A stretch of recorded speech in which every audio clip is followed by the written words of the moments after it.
Unsee the future.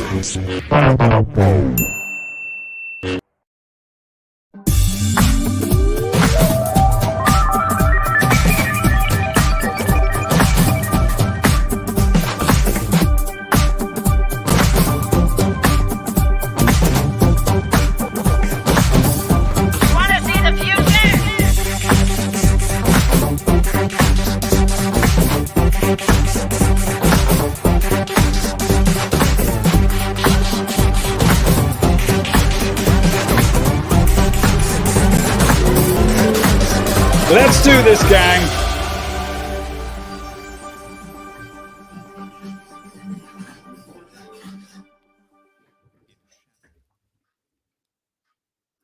Welcome and hello.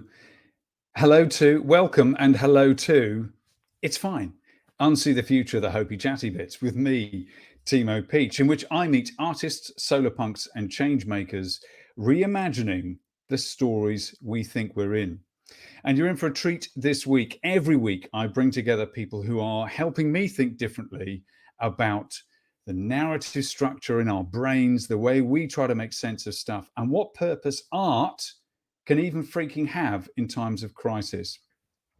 My guest today is a thinker and player of games.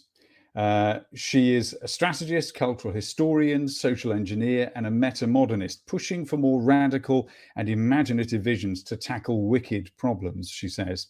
Founder of Holy Handgrenades and co-host of The Art Beat, she explores playful connections, perspectives, games, and art, making the world more soulfully human, shaping next today's better. She's a speaker, a LARPer, a comedian, a lecturer at Kingston College of Art. She's religions and faith groups coordinator at Extinction Rebellion. And she says the arts tell us that what we should be building is community and richness. Lots of artists, she said to me, went to war, and I can't see any of them telling you, yeah, go on, boy. She says, take the feeling and sublimate it. Marinating in it is simply unfulfilled creativity. Find the tools to do something with that feeling. She is the one and only, my great honor to have here, Rina Atienza.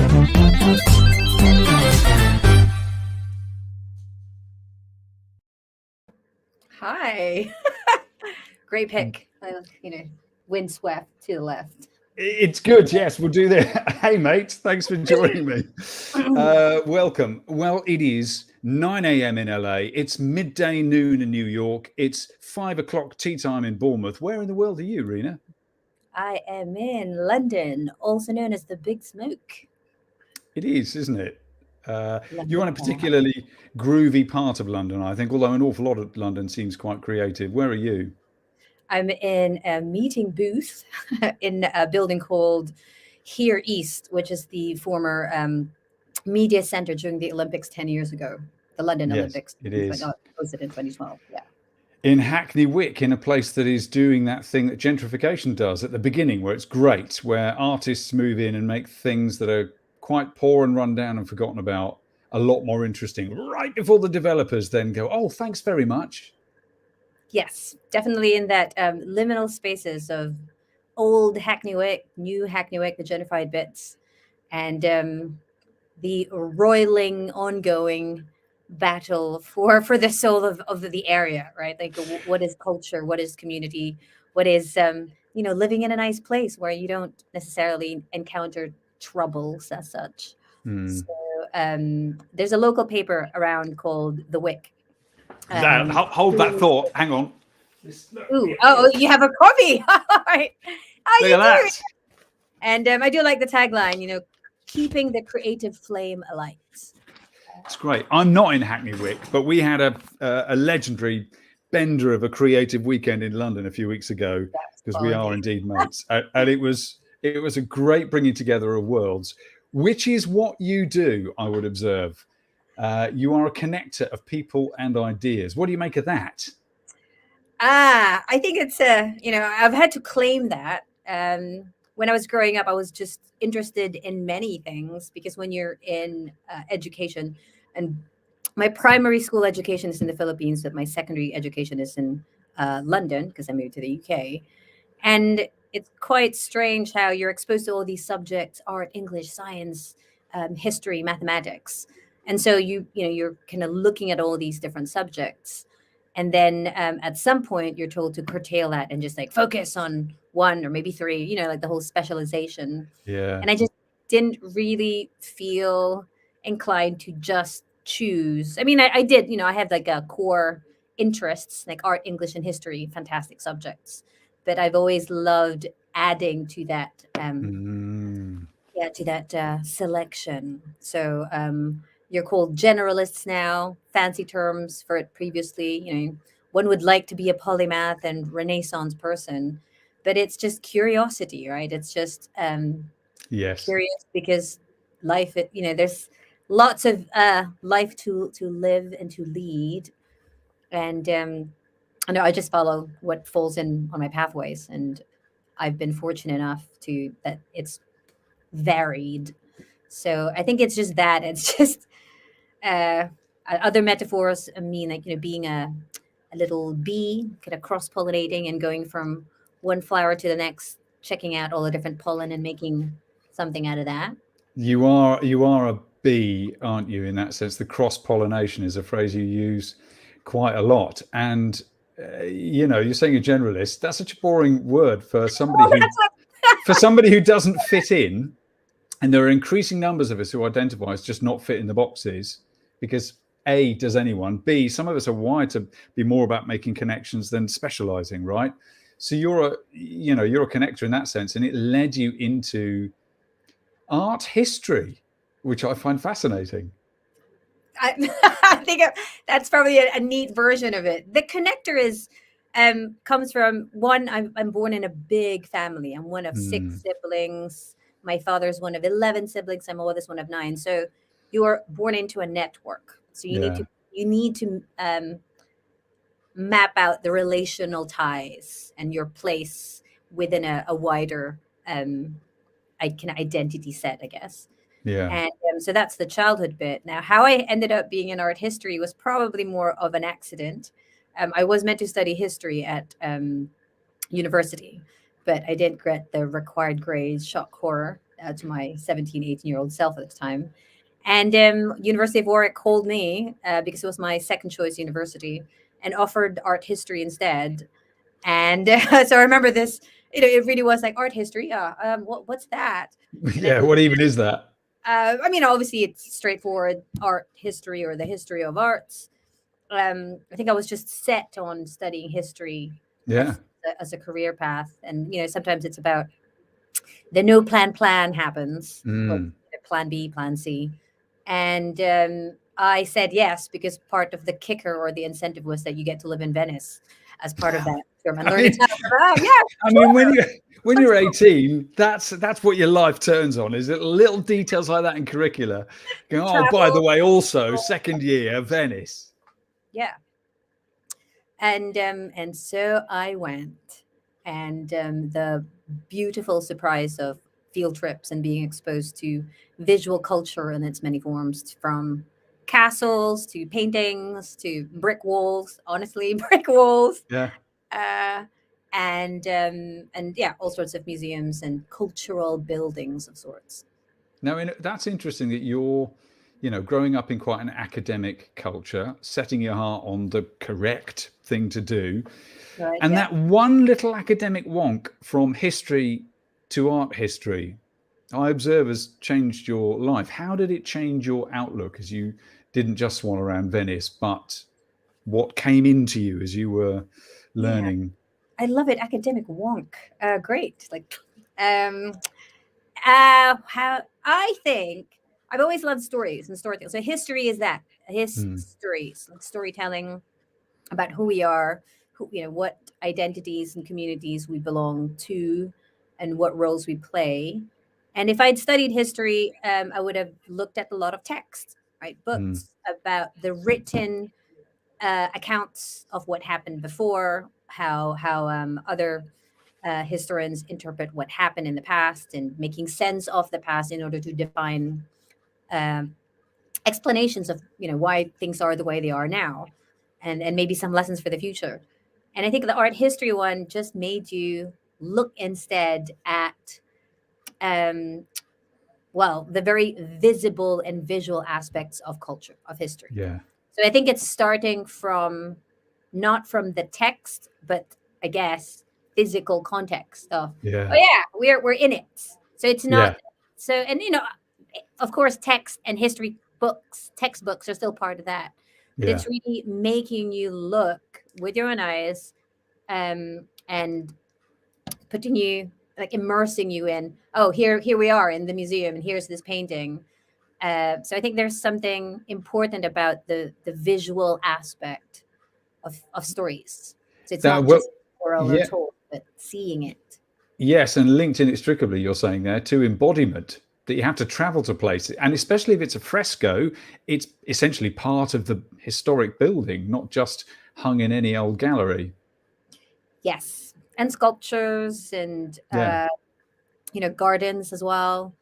And it in that sense, when we're talking about different worlds, you are exposed to this time travel, right? You are Mm, in present days, whether that was 2001 when I was studying, or even say if I visit the same site now, you have the timey-wiminess of, I am here now, I'm looking at this thing that was built then, yeah. it is still relevant now, and it has been seen or interpreted or functions in so many ways throughout time.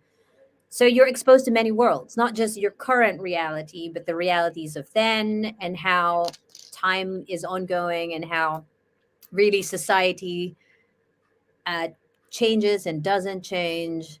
So it reveals cultural, yeah, texture. Cultural texture. You're exposed to many worlds. That's what I found. If I have a fantasy of going back to college, it's to do art history, which will do nothing to allay We get my. mocked. No, we did get mocked that it wasn't a serious subject. That it's not like, ooh, maybe psychology or Mm, accounting or business studies, the kind of job, the kind of subjects that get you supposedly, um, you know, well paid jobs, or yeah, I'm not really solid making a career good plan. paths. I'm not making a good plan for my retirement by thinking such things. I know that, but I've just found I've wanted to know more, and you've often said to me how that visual history, but what it implies of the political, cultural history, really helps you see the story of history in a much more rich way. It's not just reading it on a Kindle, what you've been told to read. That talks about different stories of history and how it's told, doesn't it? Or helps you Yeah, realize that quicker.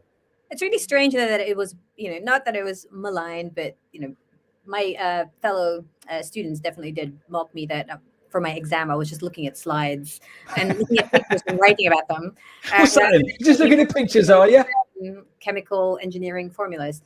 But and yet we spend so much money, like millions, investing in, like, ooh, travel, right? Ooh, we need Mm, to. I must go to Paris and go to the Arc de Triomphe, and I must go to Rome and see the yeah. Colosseum. That there's these bucket lists based on Mm, seeing things, because somehow by being there and seeing them adds, like, it's worth your time and there is value in it. And yeah. then there's tourism, and then the commerce around tourism, such as, oh, here's some postcards, or whilst you're kind of touring, why don't you have a nice croissant here for the view? So much of commerce is based on culture, and this notion of civilization is proving that there's stuff to be evidence of how civilized you are, and how you've progressed through the ages, and I don't know, got better somehow intellectually, Yeah. practically, etc. And you talk about being a Renaissance person. We'd all like to be as consummate at many different things as that implies. But as you say, it's really curiosity, and a lot of the Renaissance figures, who were mostly male in the story we receive, they like to surround themselves, especially in the most painterly years. They love to be painted, surrounded by the artifacts of their intellect. Right? You must have stared at hundreds of pictures like that. Ah, yes, the patrons Yes. who invested in the arts, and wanted to be seen. I think, like, modern. I went to, was it like some museum exhibition the other day, And it's really when again, it's like someone referred to then as some sort of like, oh, that the Instagram of then, and it's quite, it kind of made me cringe a little bit, because that we're referring to the past based on what we have now, but I guess it makes sense for framing. um yeah, in the way that I think the most recent example of this famous people wanting to be seen in culture and to say that you've made it is the very famous campaign that included Beyonce and Jay-Z at the Louvre. I don't Yes. know if you see that, right? That here we are dressed in fashionable suits with the Mona Lisa behind us, or posing inside of the Louvre, and we do that with photography, and that appears in magazines and Instagram and social media feeds. And because we didn't have that technology then, they had to be altarpieces and tabernacles and murals, and yeah, frescoes of kind of being embedded within the um, stories of power and Yeah. Yes. prestige that was contemporary, whenever that was. That could have been 1300 or 1500, throughout the times. They're key signals, aren't they? Yes, I want to be seen as important and relevant for my time. You talk about reframing there, and that's another way of saying, new stories of us. That's the purpose of this podcast, and I'm always banging on about it. We need new ways of looking forward. How would you start to say to your students, how do you approach the idea of changing the way they see, new ways of seeing, or new stories? What's your way into that kind of thinking? Where do you start? I know, where do I start? The baseline is having a playful approach. So there's this sense that we are expected to see the world based on how we're told we should see it. So there is a educational programming. There is a curriculum, and we are that. We are programmed creatures, culturally programmed, educationally instructed to think a certain way, because we need to pass an exam and to get the certain grades and to have the right answers. When the first years enter my class, the invitation is not to have one right answer, or the expectation that there is a master answer, master narrative, but to have many questions. And in that way, like a child, if I have a 3-year-old nephew who's always asking, perennial question of, but why, how, why, and all the what, whys, how, where, when, and that is curiosity of asking for wider context or information or just descriptions, so that the story is more well, not just more relevant, but that it resonates with the listener, Yeah. with the one who's inquiring about their story. I think you said this before. Yeah, I did mention it, that we can only, there's this thing that I read, you can share it on the notes, but in order for us to understand our story, because we're, when we're born, you're given a story, your name is, etc. Our story is embedded with other stories around us, the story of your parents, the story of your family, just the story of the people and places around. And for us to reframe the stories we have for, I don't know, the unknown future, I guess it depends on how do we collect other stories and make sense of that.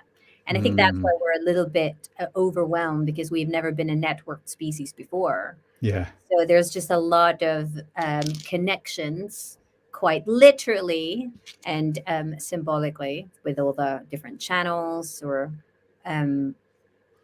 algorithms of being connected to the news feeds of 1,000 people, however Yes. many friends you have, or a million if you have those followers, and that is changing us. So it's never, we've never had to be that kind of humanness before. So we are figuring it out, and we're changing and evolving. To what? Well, we'll find out. But I mean, everyone's an intersection, right? But we're seeing more of those intersections, and arguably making them more.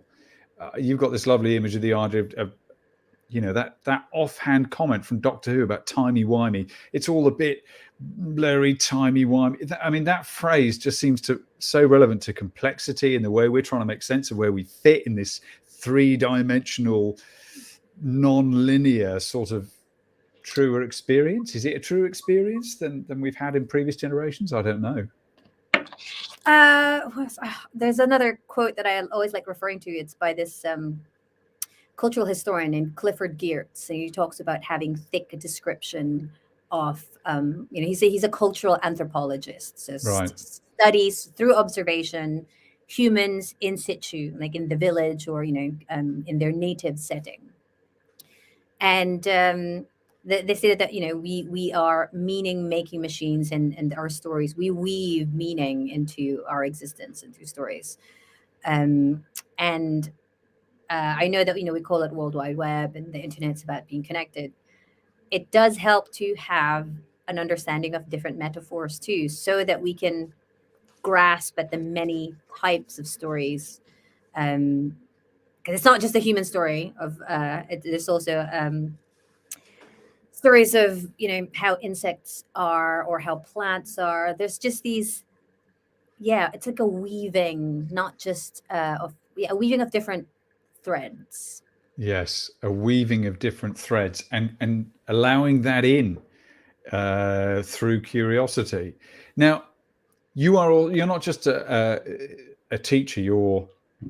I think of you as quite an artistic activist. That's a brittle, small word in a way, but you're very agent. You get involved, and you are the founder of course, Holy Handgrenades. What is a holy hand grenade? I'm just really strange to consider myself a founder. I've started it for sure. I started this idea called Holy Handgrenades, and I was yes, this is like the first image that was conjured of what that might represent.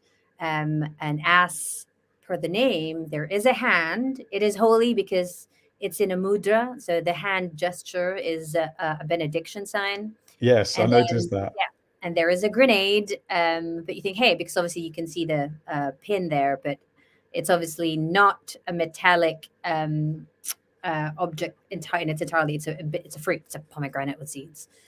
And the reason for this was I was just experimenting with this, just like names for how can you be provocative but without being destructive?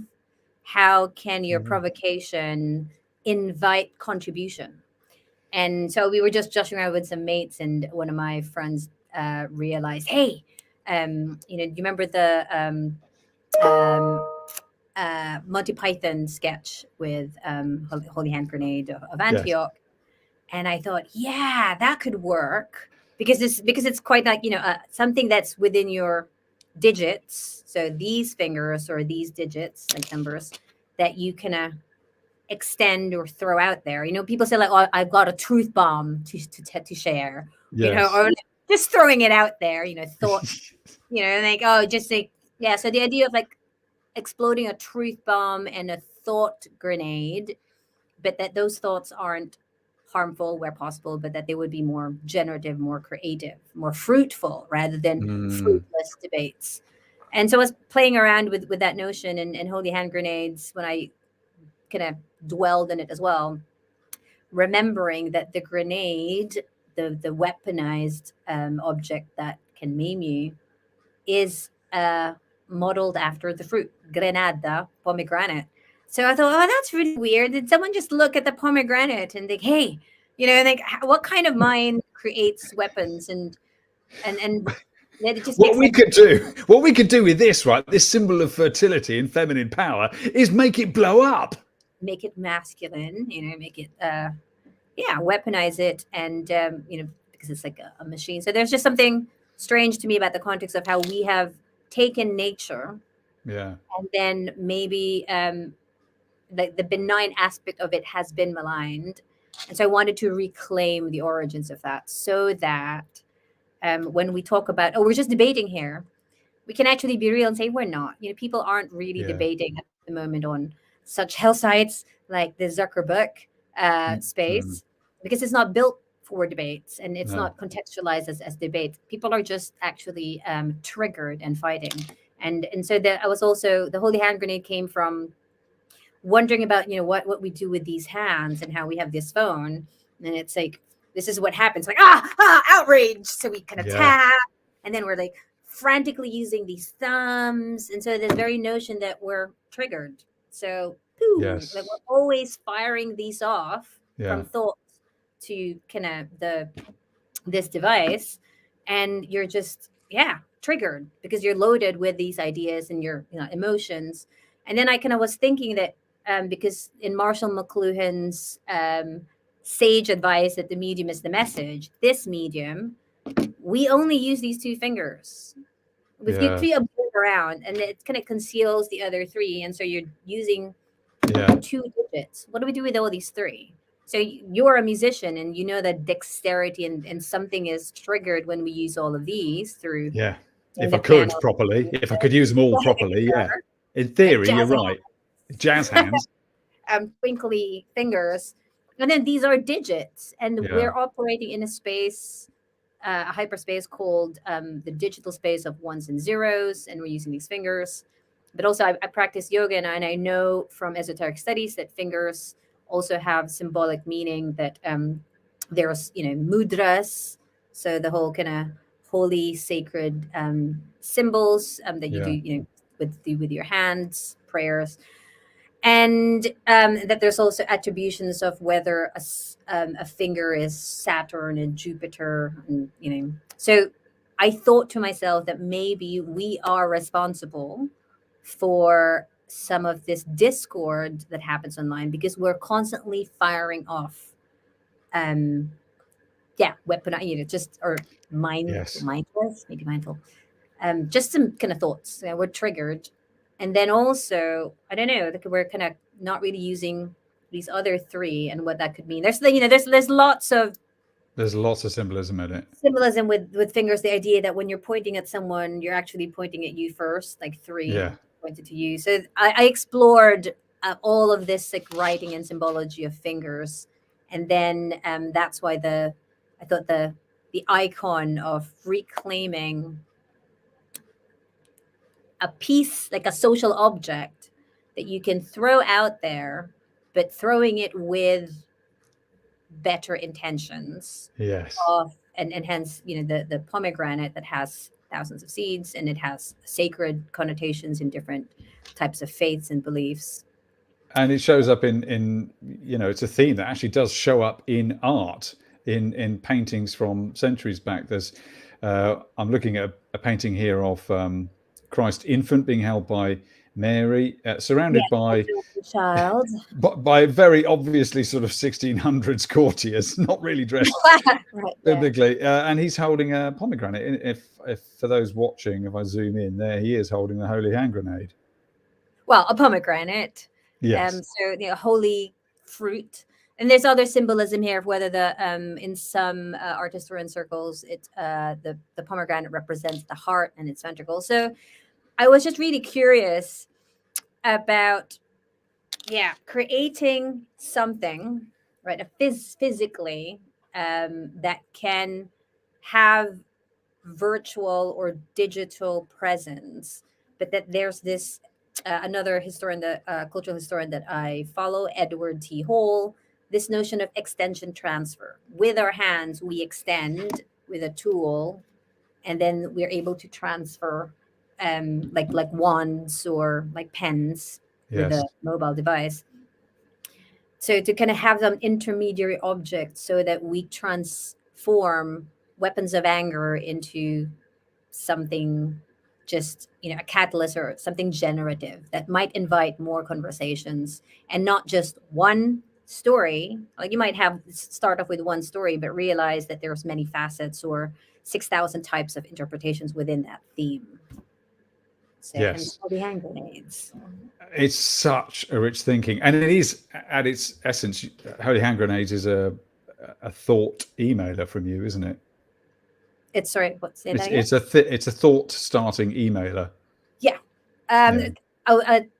So I was gonna start off with, let's create a newsletter where I'm writing about a theme that has many different slices or seeds within that theme. So it's not all inclusive or exclusive. Yeah. But yeah, just like a piece that will make hopefully have lots of sequences. And then from a newsletter, it's also the idea of for more of an essay that has many essays within it.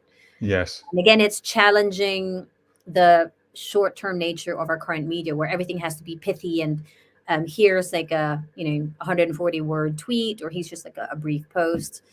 And what you're actually beginning to find are people aren't really content with that format.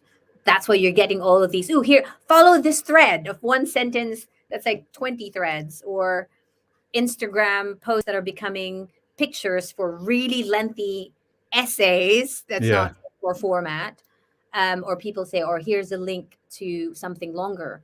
We're clearly richer, thicker storytellers, but our media has been capping us to kind of, curtail it into bite-sized kind of adverts or slogans. Yes. And by that, by having all these fragments, it's a tougher ask for someone to keep tabs. Literally, when we have so many tabs too in our flat screen, like, oh my god, I have to Yeah. keep tabs like with lots of things. How do we connect it again? And so, yeah, so kind of in a way, I was just playing around with it really. Yeah, I love the idea of the seed bomb that it is, and the rich color, and also pomegranates are kind of almost that holy color of purple. They're a deep, rich sort of where blood meets purple. There's a lot in that thinking, and the idea of throwing out forward, thinking longer term. We are, as you say, a network species, but those connections are kind of capped.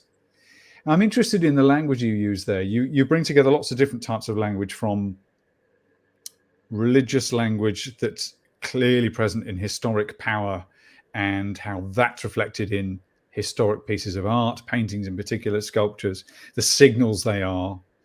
But also you speak a kind of a language beyond that. You're comfortable with talking about concepts that are outside that, faith and spirituality and all the richness of that language and symbolism. You talk a lot about casting spells. Is that something that art can do? Is that what artists are doing? Casting spells. All right, we'll get to that. I just wanted to take your point about the seed bomb, because I was also inspired by just what other people have done, and that does exist. Like when you're trying to pollinate weeds around, there are these like bee bombs or bee pollen Yes. that you can just throw, and then the seeds will scatter and wish for some weeds to grow that the bees would like or the other insects would like. Yes. And it was that hey, hang on a minute, there's a link here between that seeds and the idea of a holy hand grenade. And holy, I think, is something that should really belong to us humans regardless of religious affiliations, that life is sacred. What it refers to is holiness or wholesome. Yes. And it shouldn't just be relegated to people who want to profess to having a religion or a faith. Yeah. What's also really funny, though, is that no matter the protestations that we have reached the 21st century thanks to modernism and postmodernism, is that we've reached the secular age, secular, rational, scientific, liberal, right? All of these very intellectual, like we Yes. are, and I think therefore I am, or I know, and I have all this like facts and research, and yet 80% of the planet are connected to a religious belief, right? If you Yeah. look at religions of the world, by far outnumber those who might profess to be agnostic or atheistic. And we then, even as an art historian, if you scan through our histories, civilizations, theos has always been at the roots of it. And whether you transfer belief in the sun god or the spirit of the trees to suddenly more Roman versions of Zeus and Mercury, or Apollo, to then saying that it's Allah or Jesus, all these like different names, still theos. And even when you remove those, religious things, people will still say, I believe in Starmer. I believe in Yeah. name, politician. They'll save, Yeah. they'll save. If I just vote them in, like the world will be different. So there's this sense of salvation through expectation that if you kind of raise someone to a certain position, will be saved, will be redeemed, they will turn the tide. Um, so and then also we invest so much of our energy in fiction, so Yeah. much of it that it's just strange that we're not able to ride kind of the two sides, like, together, and think, yeah, there's reality, so the physical world that we see, and then there's the imagined fantasy world. That it's very strange that someone would be very heavy handed about priests or just other religious beings, and then yet be a hardcore Star Wars fan and say, yes, I believe Yes. in Wars and being a Jedi, and not seeing that what it is the energy of these characters, that there is a will, a spirit, a desire, or a heart for to defend those who are suffering against injustice. And we use words and stories to relate to that, so to embrace it rather than shutting ourselves off, I think, to certain parts, because somehow our media and our educational system are demanding that we be manageable, fit inside pigeonholes, Yes. and The moldable modernist dream, things. the machine dream. Yeah, right. Exactly. The Fordian of like, oh, you can be neatly packaged. And we see that everywhere, really, and not just like how we buy our foods. We are boxed in so many ways, frames Yes. upon frames upon frames. Yeah. And in a sense, the sort of the postmodern view of that is it's been sort of somehow exploded. There wasn't, it looks like there was a one big cultural event, but there wasn't. But we're now living in fragments of old promises, fragments of boxes, yet we're still sort of trapped in them, like the Superman 2 movie where the Zod and his others are caught in the fragments of the exploded whatever. If that feels like an image of postmodernism to me, and we're all still floating around trying to piece these things together. What if we rode the fiction pony and lashed it to the faith pony and rode them into an intentional future? That's the potential power of art, isn't it? To unlock something intentional, agent. Well, frames of reference, windows. So if we're talking about fragments, it's funny because I'm looking at this screen and you have a probably a geodesic dome, right, with all Yes. the triangles, Yeah. and that's The pieced together, Unsee branding, it is, right? yes. And so it's kind of more um, more kind of multi-dimensional, so it's not just flat or two-sided. I like that the idea of my joke sometimes with triangles is to try angles, the different angles that make up the whole. We have, so there's the geometry is embedded in the arts, and even in studies of what makes up polymath and Renaissance, or there's a painting with about Plato's Academy, and it is the Yes. incorporation of all the arts. Yes. And The we've School of come, Athens, is that yeah, that's right. Raffaello's? I think it's Raffaello, isn't it? And then there's a saying in that if you don't know geometry, don't even bother hanging out here. Yes, Paraphrasing. I'm all for talking about arts in a non-jargon way and not really remembering it, because this isn't rehearsed or scripted. No, it isn't. It isn't. But you talk about, rehearsal scripting. There's a sense of instantly we joke about, I haven't got it quite right. There's that word holiness, which is wholeness in the positive sense, but also this unattainable godness that will burn us, destroy us, because we are, that traditional power sense of sinful, not whole yet. And it was used as power trips. The Christian iconography we've just been looking at, that we're used to, is also symbols of power from on high, whether it's Catholic, whether it's local landowners, using spiritual language to keep control on earth. How are you and I supposed to move towards wholeness in our storytelling and not be berated by the wrong sense of holiness? That's a big question. That's a deep philosophical question. I'll start with unpacking what you said about power, right? The power structures of, from the holy to where we are now. Yeah.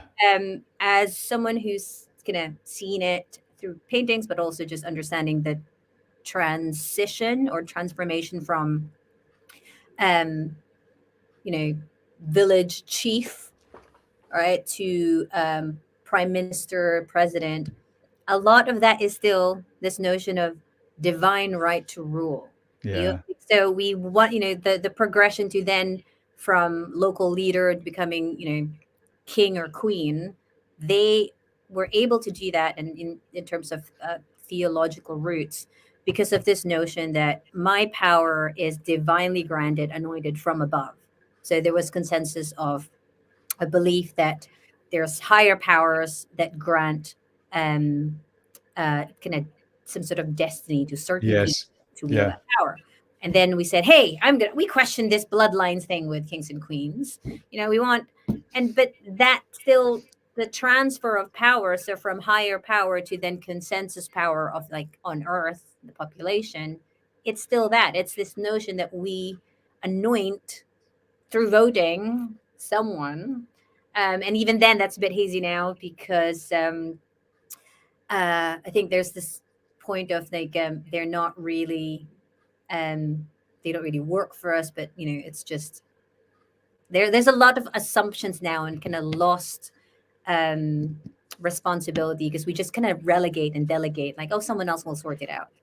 And I think that's where we're at, like, someone else will sort it out, rather than what can we do with these here. Well, and there's the thing that we're recording this on International Women's Day, and one of the things we often say on days like this, or like Black History Month, is why are we still needing a day or a month? And it's because this takes generations longer than our expectations hope for, you can say simply.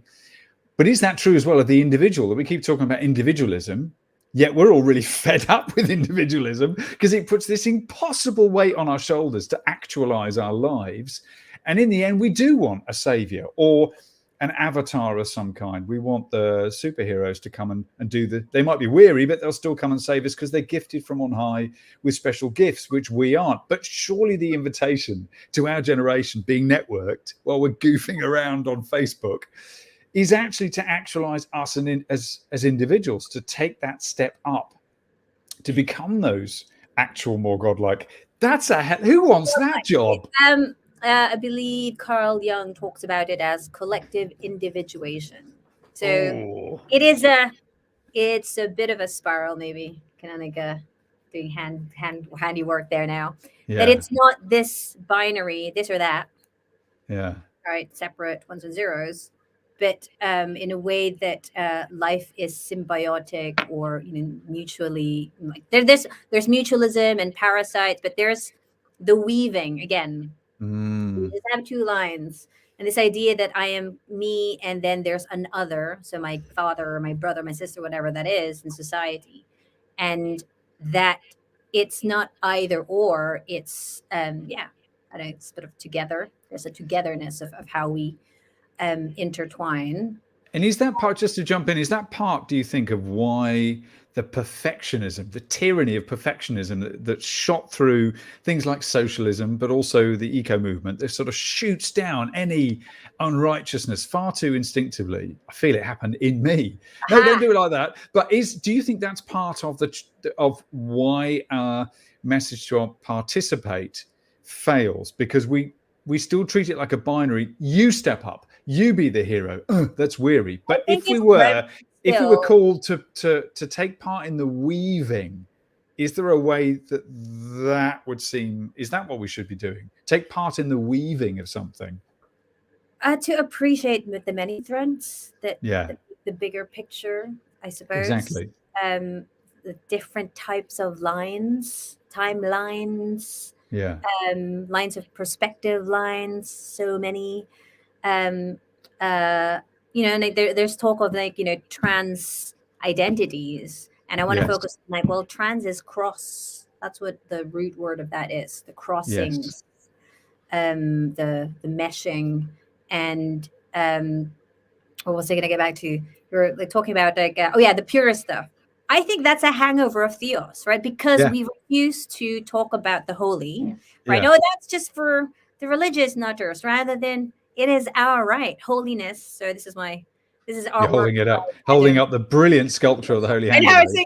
it's a bit like a hand within a hand, and like a It's terrifying and brilliant all at once. yeah, it's kind of it does look a bit Thanos-y.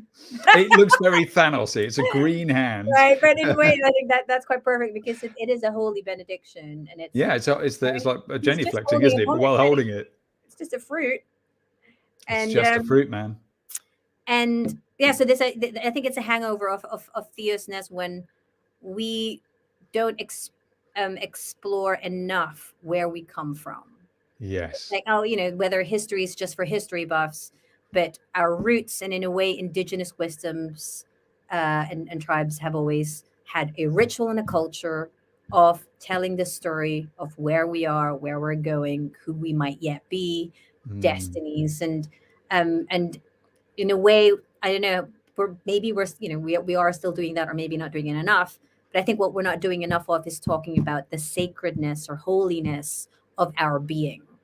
It's seen Mm. as, oh, that's for the woo woo spiritual, Yeah. we'll align it, but it's what makes us us. I think that there's this another quote from a guy named Rob Bell. So he will Yes, be I know in Rob the Bell. realm Not of, in the realm of Christian world, that there is a part of us in us that makes us uniquely us, but you can't find if you can deconstruct and dismantle your physicalness.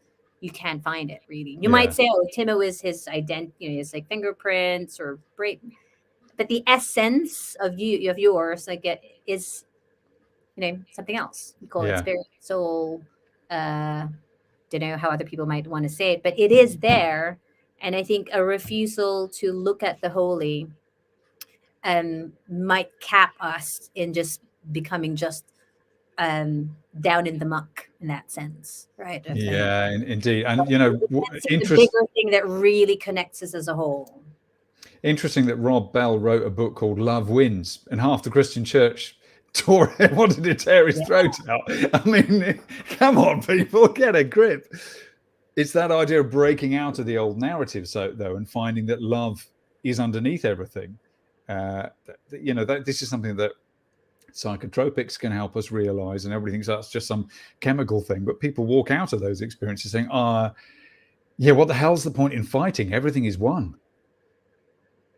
What's the point in fighting? Yes. I mean, in these times of conflict, Rina, how do you help your students make sense of this, and not when a new bit of news lands and it feels closer to home for some of us, so that we feel it? How do you help them? What are you trying to equip them with mentally to deal with such shocks culturally and find something intentional to do that's more holy, that's more sacred, that's more reverential, that's more future facing?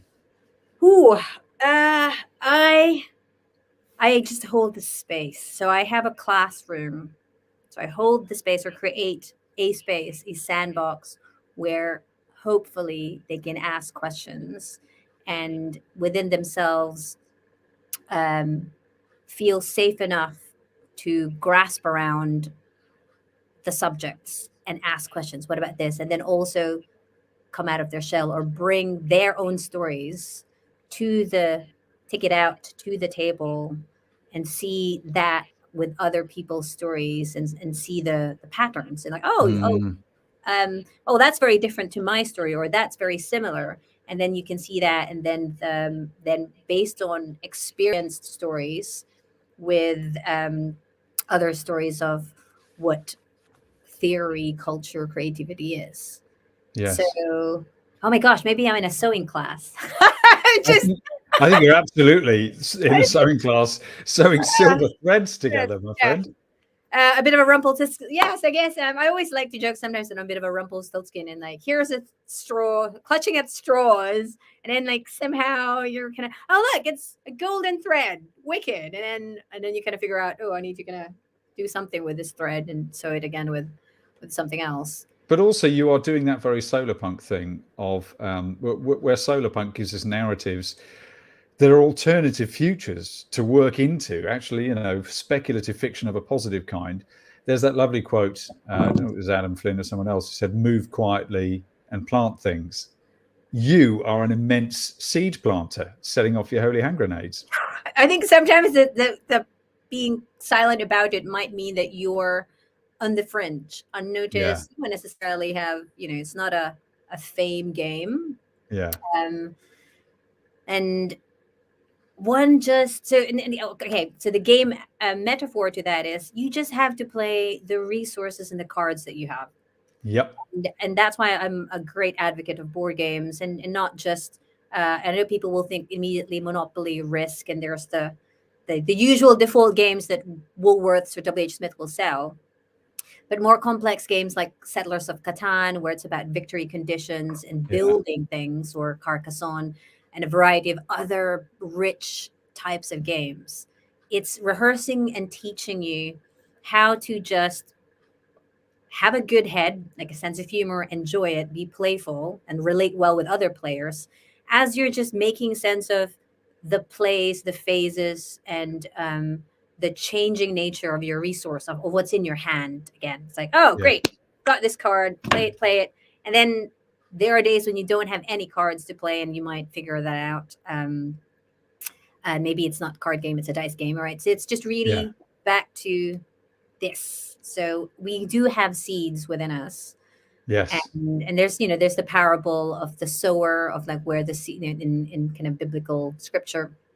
Um, there's lots of stories about the parable of the talents, of like whether you just bury your talents and just sit in it and wait for it to like the idea of hoarding rather than investing. I've always hated that parable. It No, it's very tricky. That's frightens what's me. but really, yeah. So, like, it's just back to this one. It's just like Yeah, making with our hands, and feeling and touching. There's the kinesthetic of it. it Um, unlocks something within us when we move ourselves into a new experience.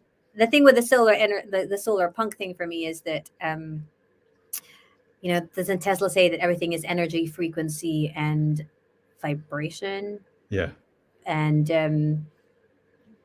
things kind of can't grow without the sun, so we get that. And what is the sun but this like generator of energy?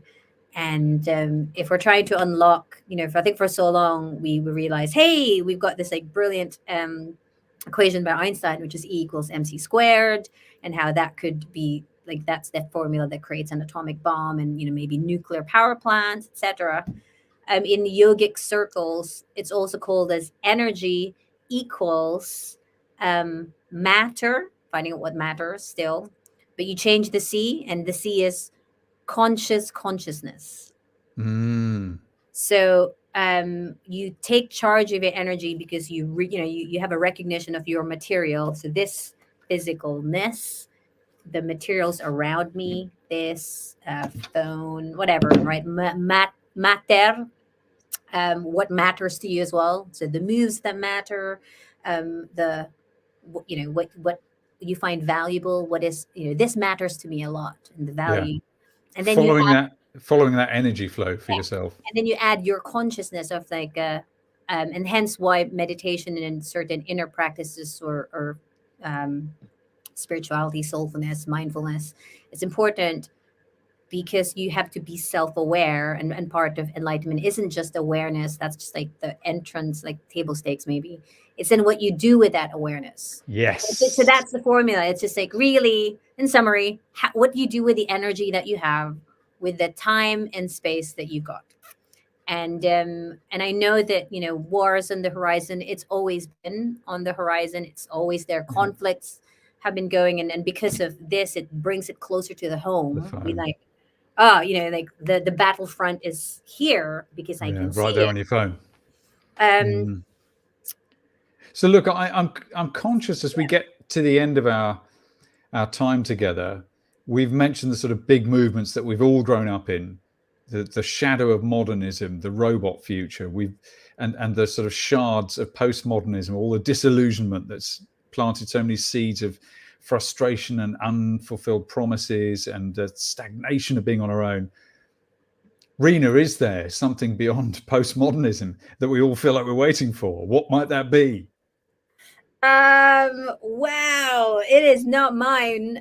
It's not my word, but it is a door that leads to other doors, which is great. There is this thing called metamodernism, or the Right. meta modern. And if we break down what meta is, obviously now people are familiar with the Facebook transition, which is kind of strange, and how when we're going jokes that are so meta for those who watched Matrix 4 or even a lot of the Marvel series, like people go meta by being self-referential, right? Like Yeah. always callbacks to wink wink from the past, and then Nostalgia. here's, There it is. Yeah. Oh, and look. here's a hint for what clue for the future. There's this sense of hopping around past, present, future, and kind of, I don't know, again, more Timey swirly, wimey. Yeah. yeah, more spiral dynamics of kind of percolating and circulating.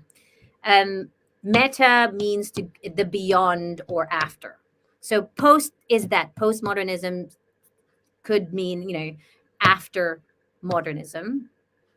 And what Meta's trying to do is that to have meta levels of referencing. And also, I quite like that meta could be metamorphosis, so transforming, or even Change. Yeah. remembering the metaphysical. So to go beyond. Yeah. And I think with Unsee the future, for me to go beyond, and we're both trekkers here, to Yes, we boldly are. go where no one has gone before. Um, like, how do we do that? What? And no one has gone before. No one, right? Not one, but to go where many may have gone before, to learn from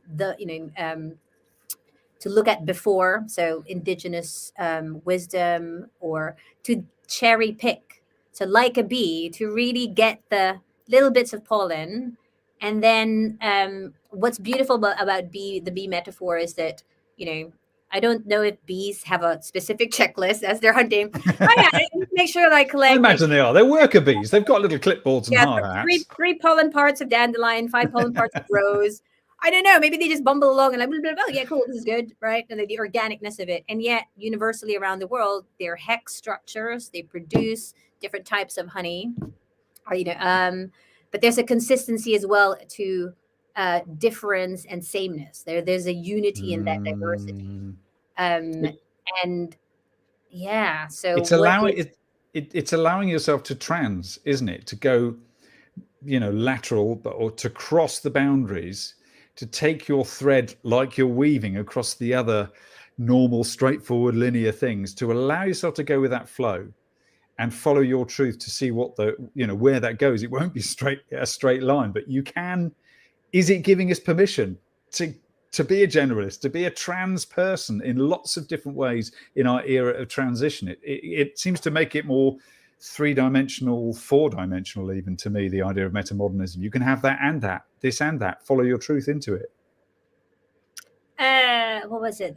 There's always these jokes as well about being like, if something is broke, then something is woke, and then what's the next one? Then something is bespoke, and I forgot what's the other one. But it's just, we have to somehow find what is our natures. Yeah, the uniqueness. So say that what makes us individually, but what makes us collectively, and that is a craft. So in certain esoteric circles, we talk about life as the great work that Yeah. is never finished, that is ongoing, and then the idea again of education, of from cradle to the grave, is that it's not about you live and you die, but it's just you're always learning from first breath, inspirare, to be inspired, to last breath, expirare, to expire, your last breath. Mm. And that we are living creatures, organic beings, and death is always at the door. we might have ideas of when that is, and we'll feel the fear that there's war. There's 1,000 many ways to die in this planet. It's still better than living in Mars because you can refit, Yeah, you can take your space helmet off for one thing. You can saunter to the shops in your shorts. There's various ways of dying, various ways of living, and we can be imprisoned in our fears and our limitations, and that's why spirit is incredible, because we do have our limitations, our physical body, and yet we're able to do transcendental things, exquisite things through Transcendental. whichever you'll have limitations, whether you're disabled or other abled, or I have a small body, like we have many limitations, and yet somehow the spirit does elevate our physical limitations to create art, music, craft. To reach out and to reach forward. And talking of reaching forward as we end, because this is a talk that could go on for 2 hours, Yes. and I'd happily let it do so. But to end, Rina Atienza, what would be your ancestral artifact that you'd like to leave forward? The ancestral artifact. I always love when there were restrictions. It's really difficult to stop myself from doing it. But also, when I've been at mass or when I just meet people, I love doing this. Extending the hand. Lovely to meet you. And not like ooh, like you, like buttons. There's also something about buttons and buttons, thumbs anyway, and pressing buttons with thumbs, whether this actually means death or life. But the hand extension is a link. Yes.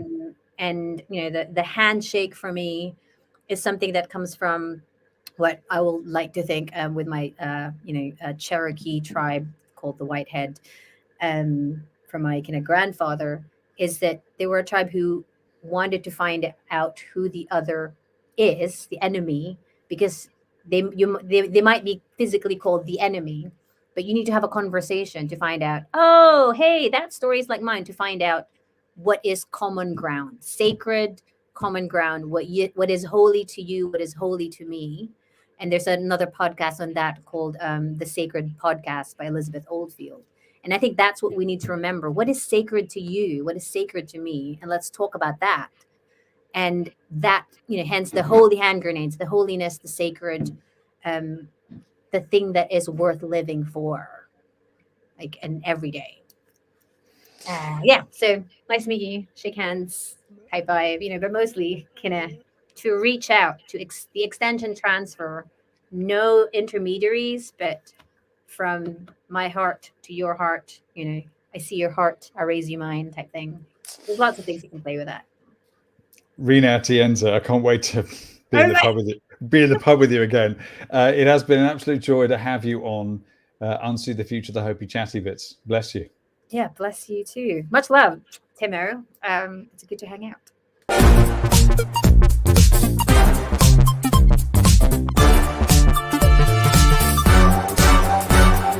Unsee the Future.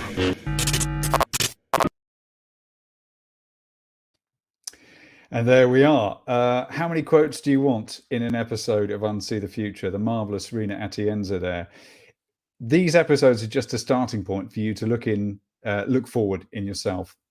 How many themes? Looking for the thread of you that you're really trying to weave. That invitation to weave your thread in and out with others. It's not all on your shoulders, but my goodness, to get outside of the tram lines and go left and right and all around and explore. This is the invitation of metamodernism, and it's the invitation extended through the mechanics of art. It's how we learn these things, and that's, I think, why I felt drawn to maybe one day study more art history and pay more damned attention than I did in art school. A big thank you. You can find more about Rina and her work and the Holy Handgrenades down in the comments after this on the full blog post. Thank you for watching. Thank you for listening.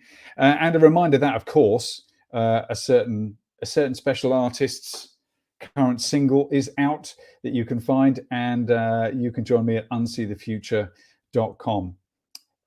How can we encourage the more hopeful human tomorrow? Another world is possible. Join me next time where I meet more artists, solarpunks and changemakers, helping us change the stories we think we're in. Ciao for now. How big do you want to be? We'll rule the galaxy. How much you want to get? How much you want to